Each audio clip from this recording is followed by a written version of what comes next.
रात्री उशिरा झोपतात आणि सकाळी देखील उशिरा उठतात. अशा ज्या विद्यार्थ्यांना किंवा विद्याग्रहण करणार किंवा माणूस असेल कामावर जाणार, 9 वाजता 10 वाजता एखादा व्यक्ती उठतोय, सूर्य उदयानंतर तो व्यक्ती उठला, त्याच्या मागे 2 गोष्टी मात्र अवश्य होतात. दिवसभर त्याच्या मागे नैराश्य राहतं आणि लक्ष्मी त्याच्याकडे कधीच चिरकाळ टिकत नाही. मित्रांनो, स्टडी असो किंवा कोणतीही गोष्ट असो, त्याचा एक वेळ कालावधी सगळं दिलेला आहे. जर सकाळच्या वेळेस आळस येते उठण्यामध्ये आणि नैराश्यता आपल्याला प्रकट होते, आपण रात्री विचार करून झोपतोय की सकाळी लवकर उठायचंय, आम्हाला कामाला जायचंय किंवा एखादं कार्य करायचंय किंवा एखादी गोष्ट योग्य करायची, असं होत नाही. मग त्याच्यासाठी आपल्याला मार्ग काय करायचा, चला जाणून घेऊया. अहिल्यानगर काळमाता तुळजाभवानी देवस्थान पोखर्डी वरनं मी तुम्हाला याचा मार्ग देत आहे.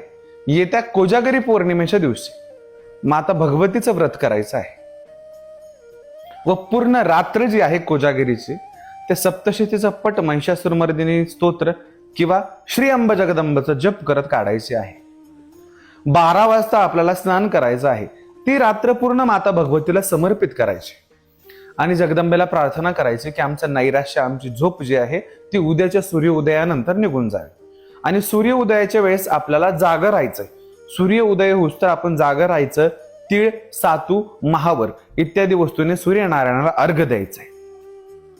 आणि दुसऱ्या दिवशी आपण जेव्हा विश्राम करणार तर आपल्याला रात्री लवकर झोपायचंय आणि माता भगवतीचं जर झोप येत नसेल तर स्मरण करायचं आहे.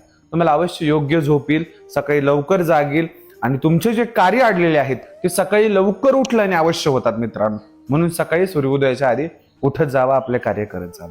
ओम काली जय भवानी.